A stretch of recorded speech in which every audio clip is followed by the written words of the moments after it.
coucou tout le monde, on se retrouve pour préparer mon budget du mois de juillet. Alors, on y va.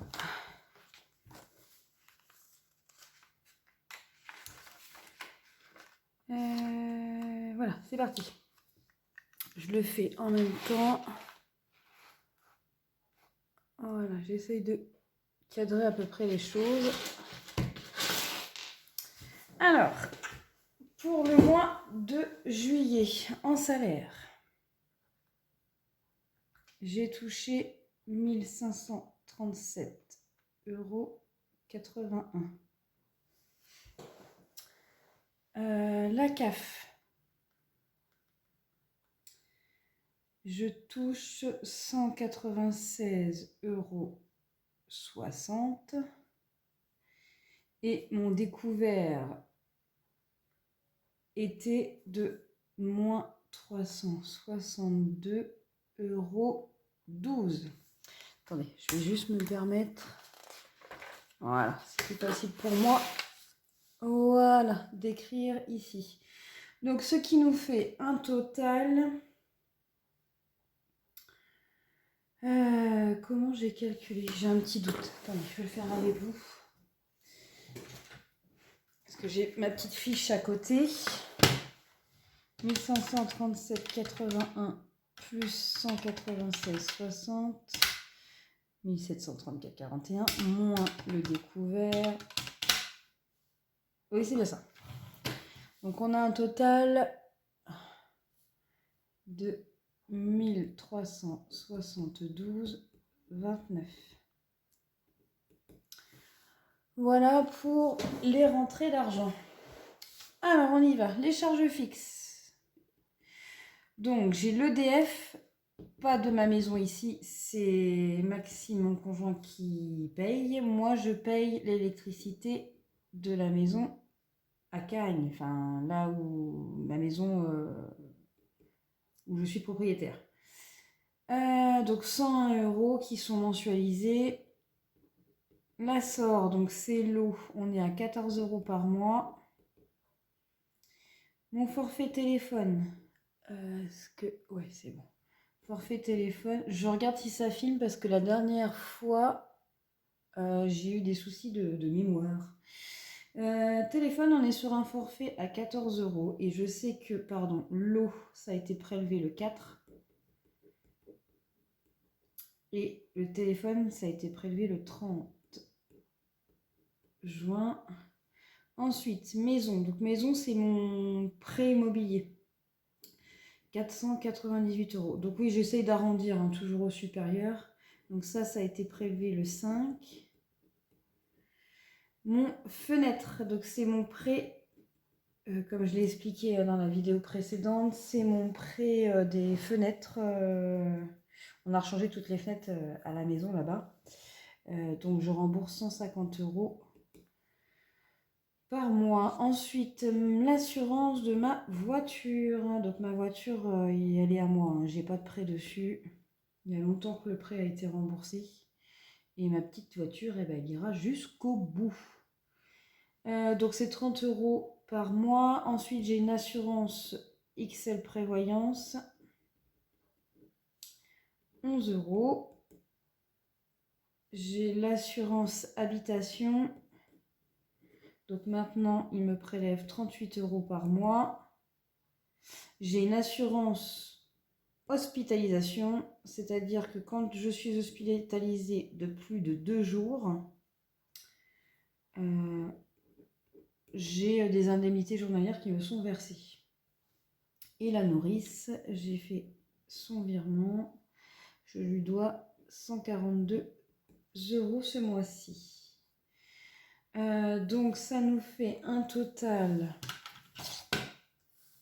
J'essaie de vous remettre droit quand même, mais ça pour écrire c'est plus facile d'être penché. Donc 101 plus 14 plus 14 plus 480... Attends, 101 plus 14 plus 14 plus 498, 150, 30, 11 €, 38, 11 d'hospitalisation et 142 de nourrice. Donc ça nous fait un total de charges fixes de 1009 €. Donc ensuite on vient soustraire au revenu d'argent. Donc 1372,29 moins 1009. Donc il me reste 363,29 €. Ok. Voilà pour cette page-là. Hop. Donc l'épargne début de mois, pour l'instant, moi je ne peux pas épargner en début de mois. Donc j'épargne uniquement avec l'argent des enveloppes de la semaine. Pour le moment. Après, par la suite, mon objectif, ça sera de reboucher mon découvert. Et ensuite, pourquoi pas, quand la maison sera louée et que... Quand la maison va être louée, j'aurai plus d'EDF. Vous imaginez, j'aurai plus d'EDF, je n'aurai plus la facture d'eau. Ça, bah forcément, je les aurai encore. J'aurai, je dis en gros...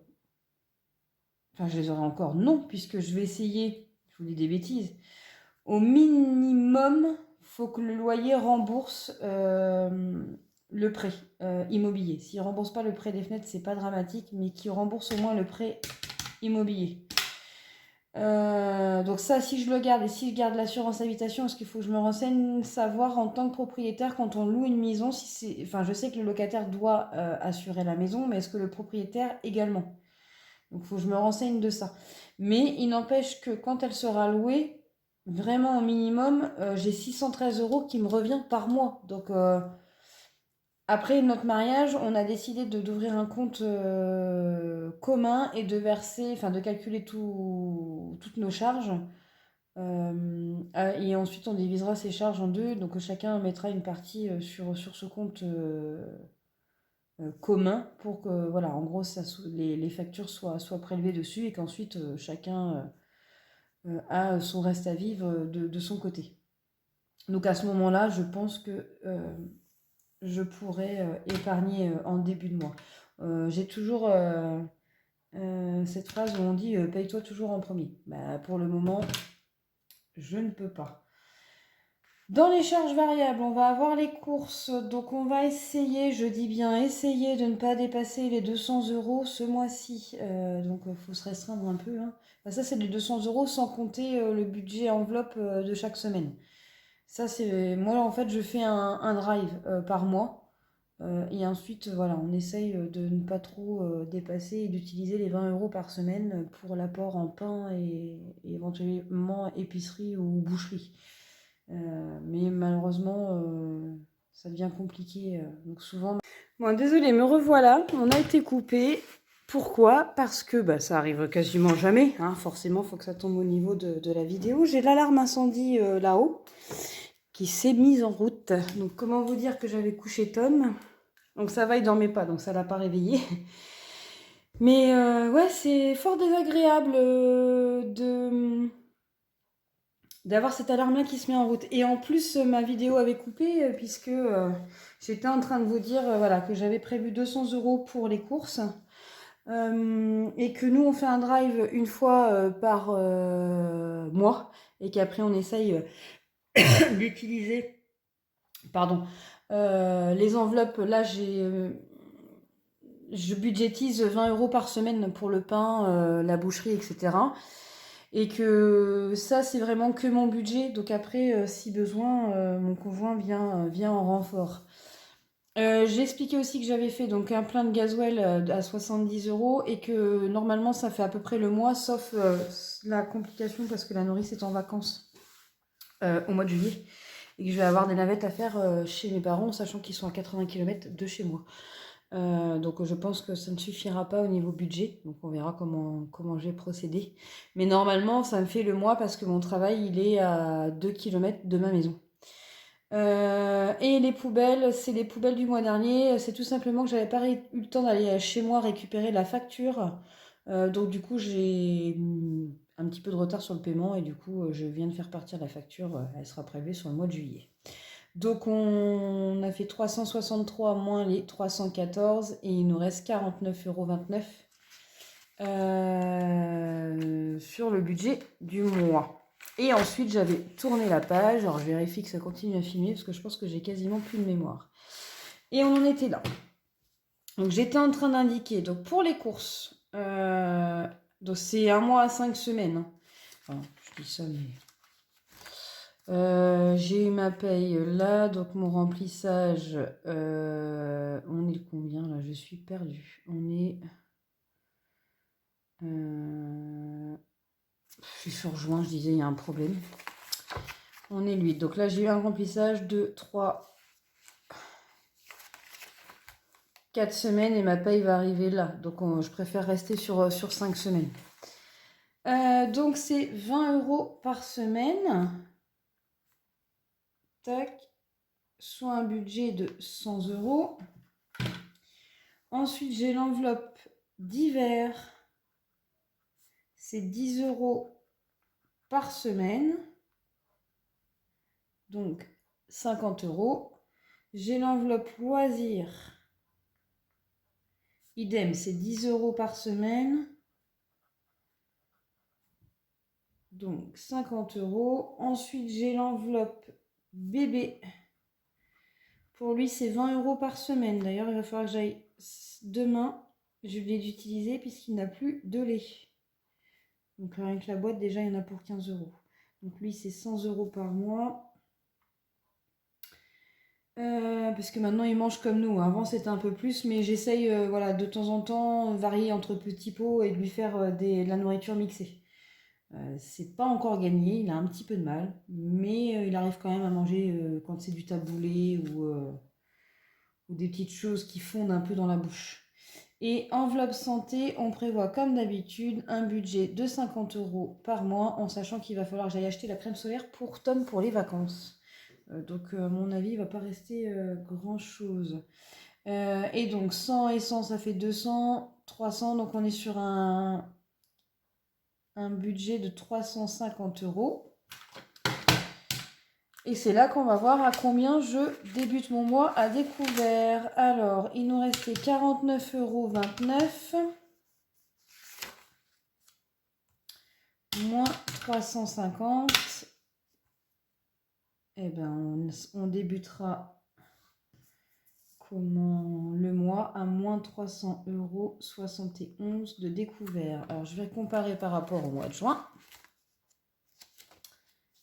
Hop, en juin, on partait déjà... Bah oui, j'ai rebouché mon découvert de 36 €. C'est pas grand-chose, mais c'est toujours ça. On partait avec un découvert de moins 336.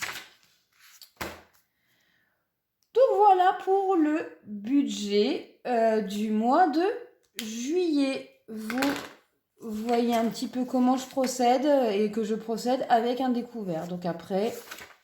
s'il y en a qui sont comme moi et qui pour l'instant ne veulent pas reboucher leur découvert, sachez que voilà comment moi je fonctionne. Et les économies du mois, c'est en fonction des enveloppes, des économies que je fais à la semaine et 6 rentrées d'argent.